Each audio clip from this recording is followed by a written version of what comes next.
يا أيها الذين آمنوا اتقوا الله وقولوا قولا سديدا يصلح لكم أعمالكم ويغفر لكم ذنوبكم ومن يطع الله ورسوله فقد فاز فوزا عظيما.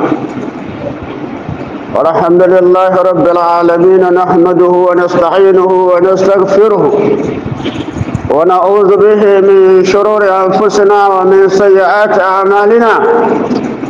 من يهده الله فلا مضل له ومن يضلل فلا هادي له. وأشهد أن لا إله إلا الله وحده لا شريك له، وأشهد أن محمدا عبده ورسوله صلى الله عليه وسلم وعلى آله وصحابته والتابعين لهم بالإحسان إلى يوم الدين. سبحانك لا علم لنا إلا ما علمتنا إنك أنت العليم الحكيم. رب اشرح لي صدري ويسر لي أمري واحلل عقدة من لساني يفقهوا قولي. Oh, vous qui avez cru, craignez Allah et parlez avec droiture, afin qu'il améliore vos conditions de vie et vous pardonne vos péchés. Quiconque croit obéir à Allah et à son messager obtient certes le succès qu'Allah nous inscrit parmi ceux qui l'obtiennent. Louange à Allah, le tout miséricordieux, le très miséricordieux, dont nous louons. Nous le demandons assistance et l'implorons secours. Et demandons à Allah de nous pardonner nos péchés, de nous guider sur le droit chemin. Quiconque Allah a guidé, personne au monde ne peut l'égarer. Et quiconque emprunte la voie de l'égarement et qu'il s'égare, personne au monde ne peut le ramener sur le droit chemin en dehors d'Allah. J'atteste qu'il n'y a point de divinité qu'Allah, l'unique Seigneur, il n'a pas d'associé à sa royauté, et atteste que Mohammed est son serviteur, son messager. Et la paix, le salut et la bénédiction d'Allah soit sur lui, sur sa famille, ses compagnons et tous ceux qui le suivirent et le suivront jusqu'au jour dernier. Chers fidèles, nous rendons grâce à Allah pour son immense bienfait, sa miséricorde de nous avoir guidés à l'islam. Nous n'aurions pas été guidés si Allah ne nous avait pas guidés. Nous implorons Allah le tout miséricordieux de nous accorder davantage la chance d'être les pratiquants de la foi jusqu'à la fin de notre temps. Il nous accorde tous la santé, il donne la santé à tous ceux qui souffrent de difficultés, de maladies, souffrant de maladies, et qu'Allah pardonne nos morts. Il leur accorde le paradis de par sa miséricorde, sa grâce. Aujourd'hui, le thème retenu pour votre attention dans ce sermon porte sur l'obligation d'invoquer Allah et ses avantages. L'obligation d'invoquer Allah et ses avantages en islam. Nous comprenons que l'adoration d'Allah est une obligation. Les adorations d'Allah à travers les prières, les jeûnes, qui sont des piliers fondamentaux, les pèlerinages, la zakat qu'Allah nous a imposé, le bon comportement qu'Allah nous recommande et les caractères, sont des pratiques d'adoration obligatoires. Et nous devons comprendre aussi que l'invocation, la supplication, la demande à Allah, ce dont nous avons besoin et ce de la protection, ce dont nous craignons, forment partie de l'adoration. C'est pourquoi le messager d'Allah, le prophète Mohammed, paix et salut d'Allah sur lui, a dit: l'adoration est un corps, c'est-à-dire les prières, les jeûnes et les autres piliers sont un corps et leurs âmes également, c'est les invocations. Donc, prier et jeûner et sans demander à Allah est comme un corps sans âme. C'est ce que nous devons comprendre en islam. Malheureusement, invoquer Allah, demander à Allah est une négligence constatée dans la vie des musulmans qui pratiquent la prière, qui jeûnent. Ils prient, ils jeûnent, mais lorsqu'ils ont des difficultés, frappés par les difficultés ou craignant le malheur, ils ne se confient plus à Allah. Allah nous dit de sur le droit chemin. C'est pourquoi il faut comprendre qu'en réalité, ce qu'il faut retenir et le prouver est qu'il existe derrière cet univers une puissance.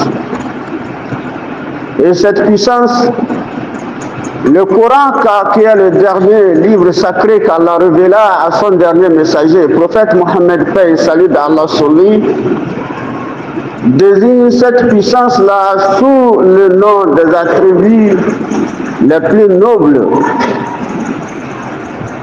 de la perfection. Et invite ici les gens à reconnaître cette perfection, ces attributs, et dont le nom au prime abord de la beauté de ce nom est celui-là qui est le Créateur, qui s'appelle Allah dans le Coran.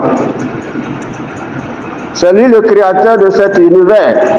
Il a peuplé des humains, des autres créatures. Il n'y a pas autre Dieu en dehors d'Allah. C'est pourquoi le Coran invite les esprits humains et les intelligences humaines à saisir cette dimension et méditer sur l'univers. Et méditer sur l'univers et de nombreux signes indiquant la présence de ce grand créateur, le Tout-Puissant, qui est le sage. C'est pourquoi Allah lui-même, pour nous désigner certains attributs et nous montrer qui il est en réalité dans notre vie, et nous dire Rabbil Nas, Malikin Nas, Ilahin Nas. Seigneur des hommes, souverain des hommes et Dieu des hommes. Allah nous dit, lui, il est le Seigneur des hommes. Il est le souverain des hommes. Il est le créateur, c'est-à-dire il est le Dieu des hommes. Et le Seigneur des hommes signifie quoi? Ça signifie celui qui les a créés et celui qui les protège. Celui qui a créé les humains, il est l'unique Seigneur qui a créé les humains et celui qui les protège. La souveraineté indique qu'il est celui-là qui se contrôle de leur situation et qui se contrôle de leur sort sur la terre ou comme après leur mort dans l'au-delà. Celui qui administre leur sort, leur vie, il n'y a personne autre que lui. Il est souverain, il est le Tout-Puissant, et ainsi il parle Ilahin Nas, le Dieu des hommes. Le Dieu des hommes désigne ainsi celui qui mérite d'être adoré et invoqué. Celui que nous allons adorer, dont l'adoration signifie au prime abord la reconnaissance de son pouvoir de créateur et de bienfaiteur qui nous a fait comme des humains sur la terre. Il nous a donné la raison, l'intelligence de se défendre. Il nous a donné la religion pour nous guider la manière de vivre sur la terre.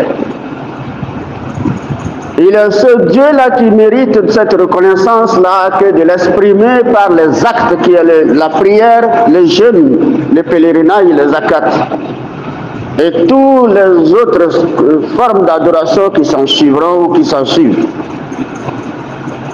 Ensuite, ce Dieu le tout miséricordieux est celui qui donne, celui qui prime, celui qui a créé le bien tout comme le mal. Et il nous appelle à cette reconnaissance aussi et l'appeler lorsque nous craignons le mal ou nous sommes frappés par le mal et le glorifier, le reconnaître ses bienfaits, l'invoquer davantage pour ses bienfaits lorsqu'il nous accorde les biens et l'aisance sur la terre. Donc Dieu le Créateur, c'est lui qui donne, c'est lui qui prive.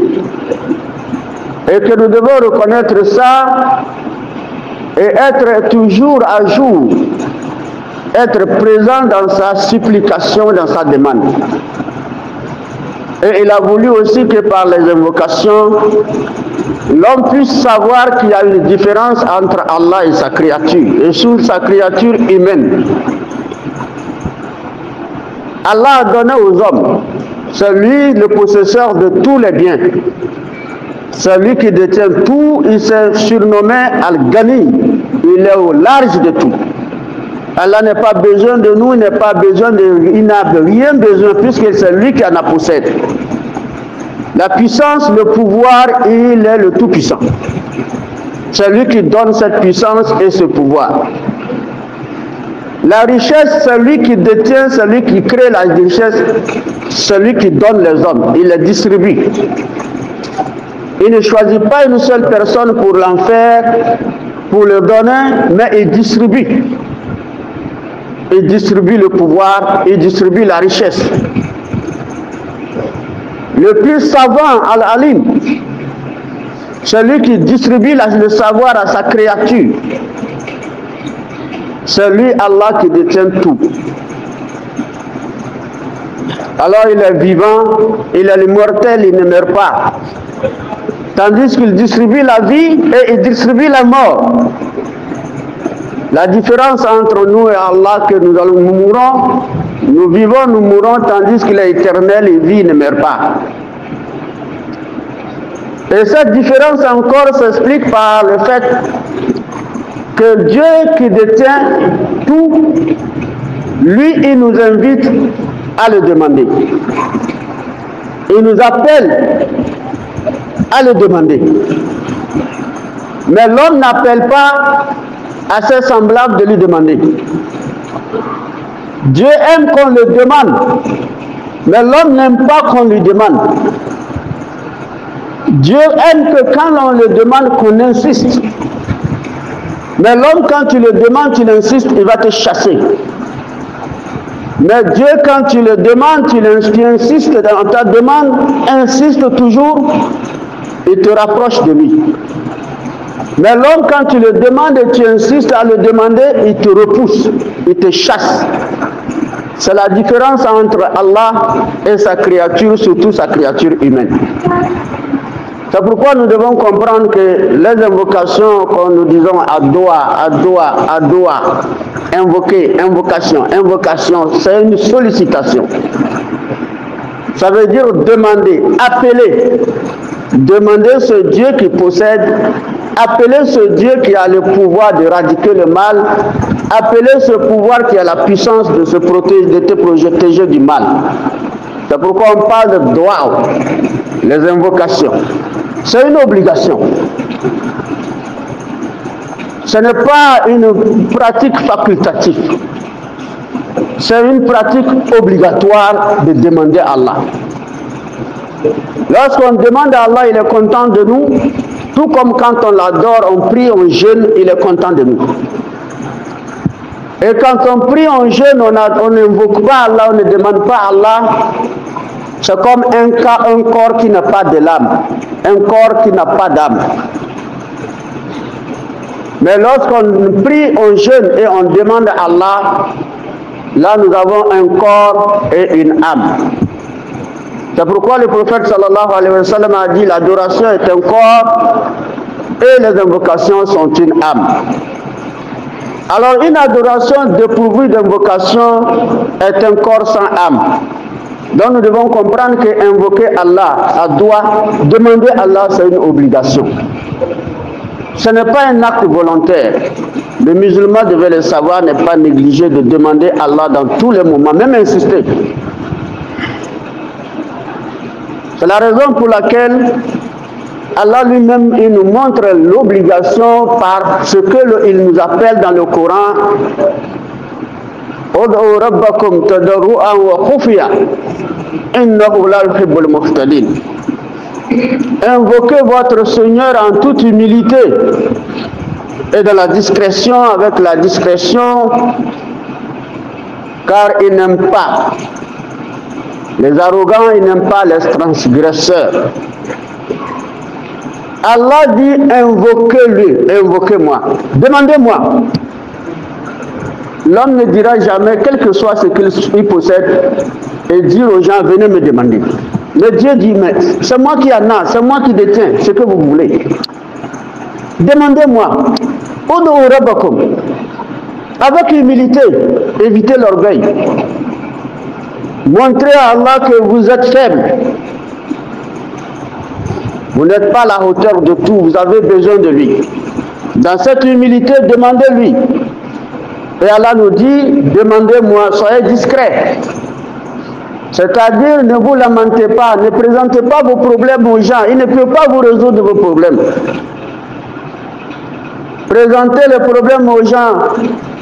Racontez-les, je suis malade, j'ai des problèmes, j'ai des difficultés depuis le matin, voilà ce qui m'est arrivé, voilà ce qui m'est arrivé. Avant-hier, ça m'est arrivé, aujourd'hui, ça m'est arrivé. Allah dit, ça ne sert à rien. Ces gens-là, ils ne vont rien te foutre. Demande-moi et sois discret, ne te lamente pas. Parce que Allah n'aime pas les arrogants, il n'aime pas vraiment ceux qui exagèrent et ceux qui transgressent. Ceux qui se montrent comme ils sont au-dessus de tout, ils détiennent tout, ils sont capables de tout, ils n'ont pas besoin de Dieu. C'est une arrogance, c'est une orgueil, c'est une exagération. Allah n'aime pas besoin de ça. Allah est contre ces gens-là. Et c'est pourquoi il nous pose la question de savoir Amman yujibu al-mudarra idha da'ahu wa yashfiku as-su' ilahum ma Allah qalilan ma tadhakkarun. Allah dit, n'est-ce pas, lui qui répond à l'appel des gens, de sa créature, n'est-ce pas celui qui est capable de répondre? Ce n'est pas les djinns qui vont vous répondre, ce n'est pas les génies, ce n'est pas les fétiches, ce n'est pas les marabouts. C'est lui le capable. Parce que tout ce qu'on peut invoquer en dehors d'Allah sont des faibles aussi ayant besoin de Dieu. Les djinns ont besoin de Dieu. Et toi tu vas, tu le demandes. Au lieu de demander de Dieu directement, Allah n'a pas besoin d'intermédiaire. On ne passe pas par autre chose pour atteindre Allah. Et Allah dit, n'est-ce pas, c'est moi qui réponds et capable de répondre. N'est-ce pas moi qui est capable d'enlever le mal que tu souffres? Y a-t-il une autre créature ou une autre divinité en dehors d'Allah? C'est une question qu'Allah nous pose. N'est-ce pas moi qui réponds à l'appel de celui qui est angoissé, de celui qui est dans la tristesse, de celui qui est dans les difficultés? N'est-ce pas moi qui est capable de répondre? N'est-ce pas moi qui réponds? Y a-t-il un autre Dieu en dehors de moi?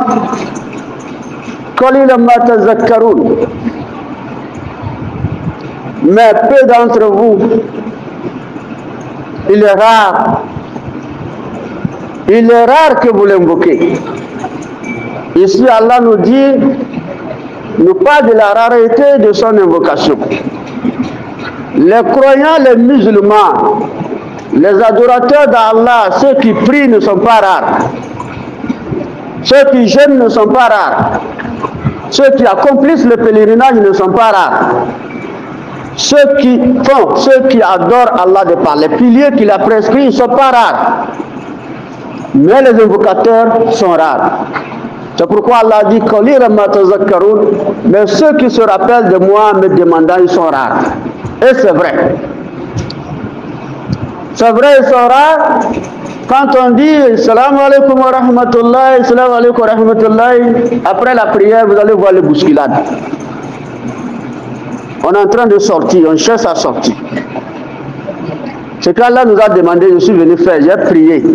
Je vais lui demander quoi? Je quitte, je cherche, je bouscule.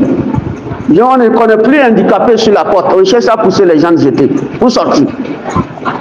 On ne demande pas à Allah. Pourtant, nous avons des problèmes. Nous avons des problèmes. 3 minutes après salam alaikum de l'imam pour faire doigt, demander à Allah ce dont tu as besoin, ce dont tu crains. Pourtant, c'est plein chez toi. Tu ne fais pas. Tu comptes aller demander à qui? Les portes se bousculent. Nous avons des handicapés parmi nous que nous devons céder, ils vont sortir, mais ils sont obligés de rester à attendre jusqu'à nous allons sortir avec notre force puisqu'ils puissent trouver la porte. Parce qu'on cherche à aller s'occuper des activités dont nous cherchons ce que nous voulons dans cette activité et le donateur lui-même c'est lui. On ne le demande pas. On va dans nos travaux, on a des problèmes. On va à la famille, on a des problèmes. Dans la rue, on a des problèmes. Voilà le lieu de demander, on ne demande pas. C'est ce que le musulman devait savoir. C'est pourquoi Allah dit, rares sont ceux qui se rappellent de moi et me demandent. Rares sont ceux qui reconnaissent mon pouvoir de donateur et me demandent. Rares. Mais Allah dit, attention, si vous ne me demandez pas, moi je vais vous châtier. Je m'en fous de votre prière. وقال ربكم ادعوني استجب لكم إن الذين يستكبرون عن عبادتي سيدخلون جهنم داخرين. Allah dit, je vous dis de me demander. Vous ne voulez pas me demander. Vous refusez de me demander. Vous allez demander qui? La plupart on sait où on va, on demande. On sait là où on va expliquer nos problèmes.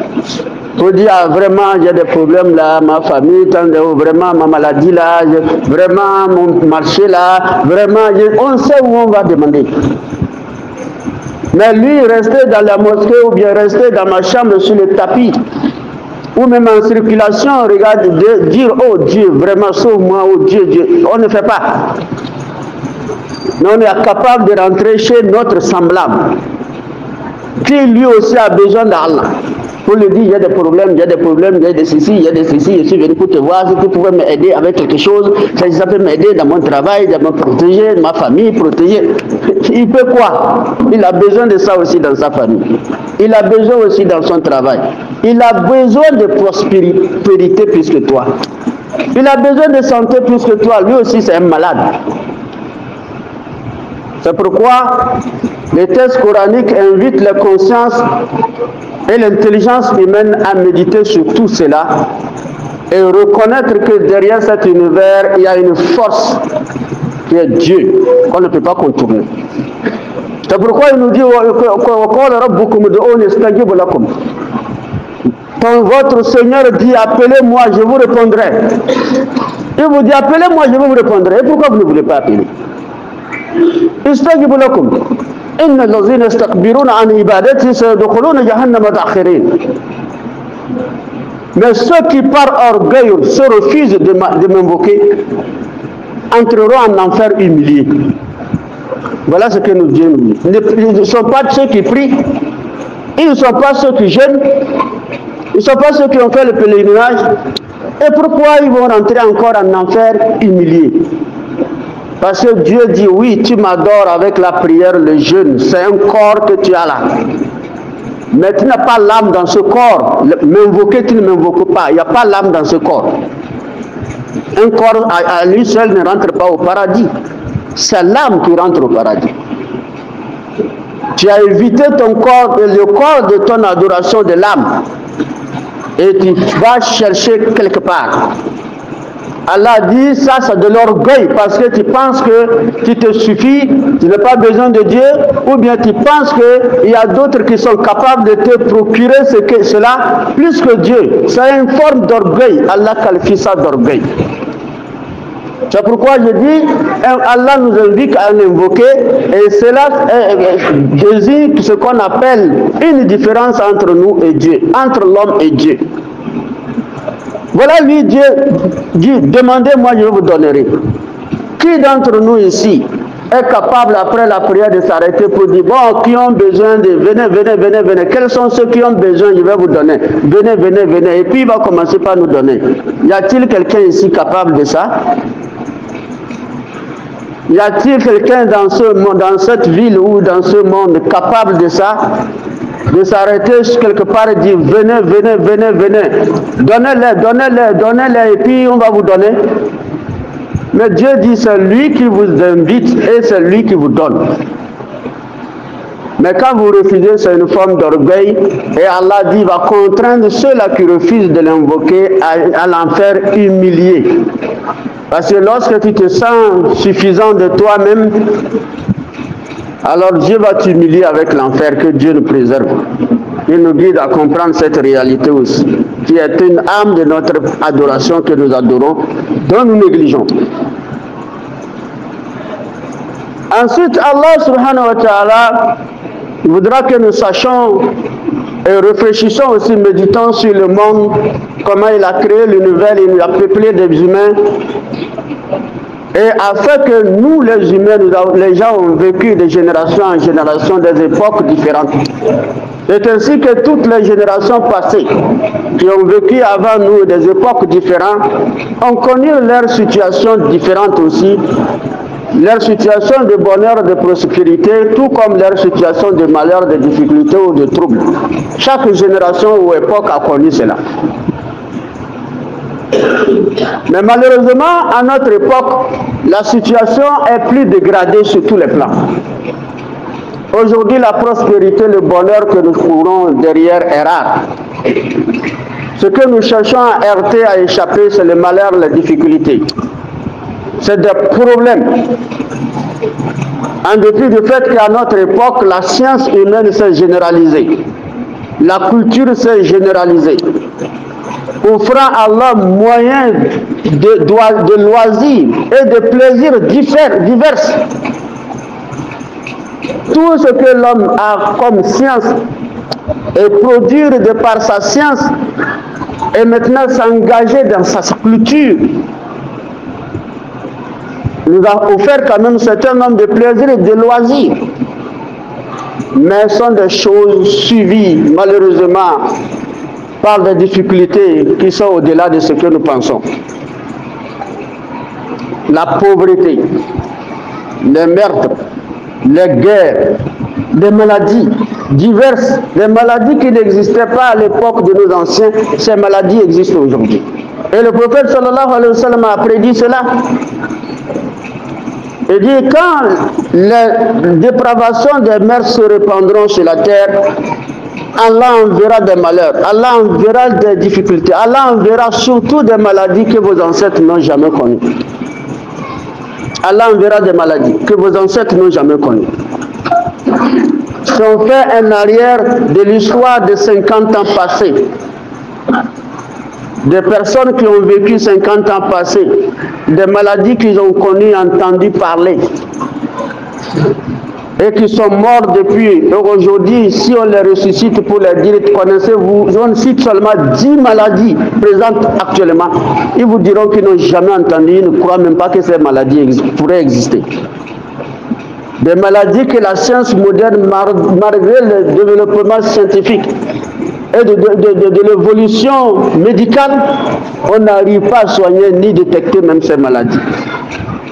À cause de quoi l'orgueil de l'homme, l'homme ne veut pas se confier à Dieu, ne veut pas demander Dieu. Mais ce qu'il est capable de faire, c'est de semer le désordre, de faire le mal. Allah ne va pas nous laisser ainsi.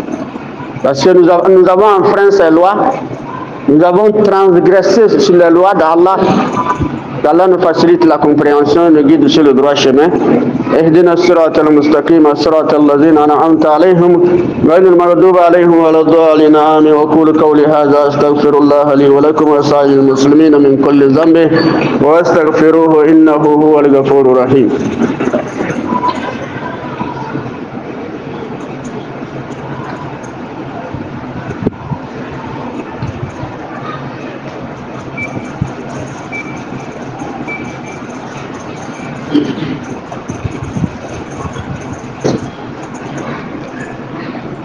الحمد لله وكفى والصلاة والسلام على من لا نبي بعده سيدنا ونبينا محمد صلى الله عليه وسلم وآله وصحبه وسلم تسليما كثيرا.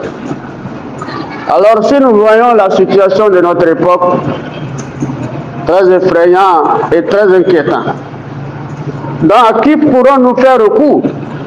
Pourtant, celui qui détient les moyens, le pouvoir d'éradiquer le mal, le pouvoir de donner ce dont nous avons besoin, nous invite au Dohoni. Appelez-moi. Astajibulakum, je vous répondrai. Et nous on dit, nous on va prier, mais on ne va pas les demander. On va jeûner, mais on ne va pas les demander. Et on ne demande pas. Voilà pourquoi il est nécessaire de comprendre le sens de cette obligation divine qui est l'invocation, au même titre que l'adoration. Et l'invocation dont nous parlons, ce n'est pas une pratique qui a une heure précise, ou des moments précis, ou des heures précises, ou des lieux précis. À tout moment, l'homme doit se sentir une personne faible ayant besoin de son Seigneur. En état assis, on pense à Dieu, on demande à Dieu. En état de marche, dans nos montures, sur nos montures, c'est-à-dire dans nos voitures, sur nos motos, on invoque Allah. À l'époque du prophète sallallahu, quand ils sont sur les ânes, ils sont sur les chameaux, ils sont sur les chevaux, ils ne roulent pas en chantant. Quand ils marchent, ils pensent à Allah, ils invoquent Allah. Ils vont à une destination, vont-ils arriver, nous allons arriver ou pas, on ne sait pas. Nous sommes en train d'aller à Lomé, nous sommes à bord d'un véhicule, nous allons arriver, on ne sait pas. Quelle serait la situation qu'est-ce qui nous réserve sur le chemin? On ne sait rien. Mais qui sait? C'est Dieu. On est assis, il est recommandé d'invoquer Allah dans le véhicule avant de commencer par causer. C'est pourquoi il y a les invocations de rentrer, les invocations de demander à Allah pour continuer son voyage. Mais quand on monte seulement que Dieu nous amène à bonne santé. Ami, et puis c'est les bavardages. D'autres maintenant c'est les écouteurs, c'est la musique dans l'oreille. Maintenant quand le véhicule balance, on dit Dieu, voilà. Dieu encore. Tu as oublié ce Dieu là, tu es rentré s'asseoir. Maintenant ça tremble, maintenant c'est Dieu. Mais ce Dieu nous a mis en garde de faire attention à ce genre de comportement. C'est pourquoi ces invocations dont nous parlons aussi à des règles. Les règles premières, c'est d'être sincère. D'être sincère parce que nous vivons, des fois on est en bonne santé. Mais pourtant nous voyons les gens malades, non? N'espérons-nous pas qu'on peut tomber malade? Pourtant le prophète sallallahu alayhi wa sallam a dit à son époque que celui qu'Allah n'éprouve pas, Allah ne l'aime pas. Celui qu'Allah éprouve, celui qu'Allah aime. Et nous avons constaté que nous tous nous sommes éprouvés. Donc nous devons dire louange à Allah qui nous aime. Les épreuves éveillent nos consciences pour montrer le degré de notre faiblesse. Et nous montrer maintenant la voie qui fait recours pour cette faiblesse, pour combler cette faiblesse. Celui qu'Allah n'éprouve pas, Allah ne l'aime pas. Si vous êtes là sans tomber malade, Allah ne vous aime pas. Si vous êtes là toute la vie sans goûter les difficultés, aucune difficulté, Allah ne vous aime pas. Ne pensez pas qu'Allah vous aime. Mais quand il fait jour, vous avez tantôt vous riez, tantôt vous pleurez, tantôt vous êtes en difficulté, tantôt vous êtes en l'aisance, c'est qu'Allah vous aime. Parce que la vie est faite ainsi, Allah veut qu'il y a des mélanges pour éveiller nos consciences. Alors si nous comprenons ces choses concernant ces épreuves, nous devons comprendre que les moments que nous vivons sans être éprouvés, tels que nous sommes en bonne santé, nous ne devons pas, parce que je suis en bonne santé, je ne vais pas demander à Allah la santé. C'est-à-dire qu'il faut être sincère. Il faut reconnaître que Allah peut m'infliger la maladie. Il faut le demander protection d'Allah. Il faut reconnaître que ça, Allah peut m'infliger la pauvreté si je suis bien. Demande encore à Allah, enrichis-moi même si tu en as. Il faut demander même si je possède. On ne va pas espérer seulement le temps que nous sommes la chose nous quitte, la santé nous quitte, ceci nous quitte, qu'on va commencer, oh Allah, Allah, Allah, Allah. À ce moment, Allah n'est pas avec nous. On a oublié Allah en état de l'aisance et maintenant on se rappelle de lui en état de difficulté. Soyons sincères. La deuxième règle est d'éviter le shirk dans notre appel. Bon nombre de gens appellent Allah d'une façon interdite, illicite, haram. Quand on dit Allah, c'est Allah, il n'y a pas de besoin d'intermédiaire. Ne soyons pas comme des associateurs qui disent que Dieu et les membres de nos ancêtres nous donnent. Dieu et nos arrière-parents nous donnent. Dieu et les prophètes. Dieu et ceci. Non, Dieu seul. On ne dit pas Dieu et nos parents et nos grands-parents qui sont par terre, par Dieu, que par eux. Non, c'est Dieu seul. Ça, c'est de l'associationnisme dans l'appel à Dieu. Et c'est ainsi qu'il faut éviter l'hypocrisie. L'hypocrisie, maintenant, lorsqu'on est balancé, on dit Dieu, Dieu, Dieu, Dieu, Dieu. On reconnaît Dieu quand ça nous coince. Et lorsque nous sommes détachés, libérés, on ne reconnaît plus Dieu. Nous avons d'autres voies de recours. Ça, c'est de l'hypocrisie avérée, de l'shirk aussi, de l'associationnisme. C'est pourquoi Allah nous a mis en garde. Il y a bon nombre de gens quand ils sont coincés. Vous voyez là, ils invoquent Allah à tout le moment. Ils reconnaissent le pouvoir de Dieu sur la situation. Ils demandent dua. Ils demandent dua à leurs frères. Ils demandent dua partout. Ils font des aumônes. Ils demandent Dieu. Ils n'associent personne dans ce moment. Mais lorsque Allah leur sort de la situation critique, alors les voici associateurs. C'est pourquoi Allah dit وَإِذَا مَسَّ الْإِنسَانَ ضُرٌّ دَعَا رَبَّهُ مُنِيبًا إِلَيْهِ ثُمَّ إِذَا خَوَّلَهُ نِعْمَةً مِنْهُ نَسِيَ مَا كَانَ يَدْعُو إِلَيْهِ مِنْ قَبْلُ وَجَعَلَ لِلَّهِ أَنْدَادًا لِيُضِلَّ عَنْ سَبِيلِهِ قُلْ تَمَتَّعْ بِكُفْرِكَ قَلِيلًا إِنَّكَ مِنْ أَصْحَابِ النَّارِ. Qu'Allah nous préserve. Allah dit l'homme, comme l'homme est une personne ingrate, une personne associatrice par nature de l'incroyance qui l'anime lorsqu'il a une passion. Quand le malheur touche l'homme, il invoque Allah et il revient totalement à Dieu.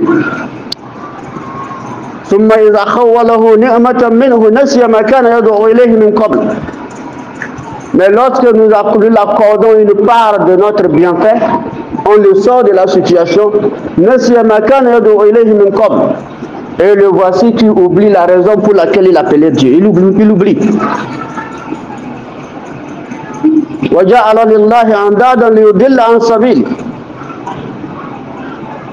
Et il donne à Allah des associés pour égarer encore les gens du sentier d'Allah, du chemin d'Allah. Demeure dans ta mécréance. Allah dit demeure dans ta mécréance. Tu es l'un des habitants de l'enfer. Si tu ne sais pas, demeure dans ça, tu verras. Demeure dans ça, c'est Allah qui dit. Allah jure que si vraiment tu demeures dans ça, cette situation-là, tu seras un des membres de l'enfer. Qu'Allah nous préserve. C'est comme je dis à bord de véhicule. Les gens sont dans les bateaux, ça balance, les vagues de la mer commencent par balancer le taux. On voit le danger. On n'appelle plus notre marabout. On n'appelle plus notre fétiche. On n'appelle plus nos ancêtres, on n'appelle plus nos grands-parents. On a déjà oublié. Ce qui sort de notre bouche à ce moment, c'est Allah. Dieu. Oh Allah. Oh Allah. Dans le véhicule, c'est pareil. Ça balance, ça balance. Oh Allah, oh Dieu, vraiment, oh Dieu. Quand on se retrouve maintenant dans le calme, Allah nous sauve de la situation. On a oublié de ça. On a déjà oublié qu'on était en danger. On a oublié que c'est Allah qui nous a sortis de danger parce qu'on l'a demandé. On dit, ah vraiment le chauffeur là, il est fort. Hein? Wallah, ici, non, le chauffeur là, félicitations à lui. Ah vraiment, tu as vu, quand je l'ai vu, j'ai tourné le volant. Vraiment, s'il ne savait pas faire au nom de Dieu, on devait rentrer dedans. Oh non, j'ai oublié Allah. ou bien carrément après la descente, c'est pour aller remercier mon marabout. Parce qu'en allant, je suis allé chez lui. Il a demandé, je vais voyager, il dit, bon, prends ça, la main dans la poche. Non, j'ai oublié le truc qui était dans ma poche, hein, quand c'était chaud. J'ai oublié. Mais maintenant, quand je suis sorti dedans, maintenant je me suis rappelé qu'il y avait un marabout qui m'a donné quelque chose dans la poche. Mais celui que j'ai appelé là-bas, c'est Allah. Maintenant, mais au retour, l'homme passe au marché, il trouve de bons complets, de bons tissus complets, avec forme d'argent, bien emballé, fait colis, il vient dire salam alaikum, on lui dit alaikum. Oh, vraiment, on est parti, on est revenu en bonne santé, alhamdulillah. Ah, vraiment, sur la route là, ça a balancé, il dit, oh, j'ai vu. Ça a balancé, il dit, j'ai vu. Menteur. Parce qu'il voit le colis, c'est ça l'intéresse. Et il prend le colis. Allah dit, reste dans cette situation-là, tire à l'enfer. Donc c'est la situation que nous vivons. Qu'Allah nous guide à comprendre que l'invoquer en tant que seul protecteur, en tant que seul donateur, c'est très important. C'est pourquoi il a signé l'adoration qui est la prière, le jeûne et autres, et l'invocation qui est le droit pour le demander. Allah nous guide à comprendre. Allahumma aghsina akibatana fil umuri kulliha wa ajilna min khizyi dunya wal azab al akhirah. Allahumma aghsina akibatana fil umuri kulliha wa ajilna min khizyi dunya wal azab al akhirah. Allahumma aghsina akibatana fil umuri kulliha wa ajilna min khizyi dunya wal azab al akhirah.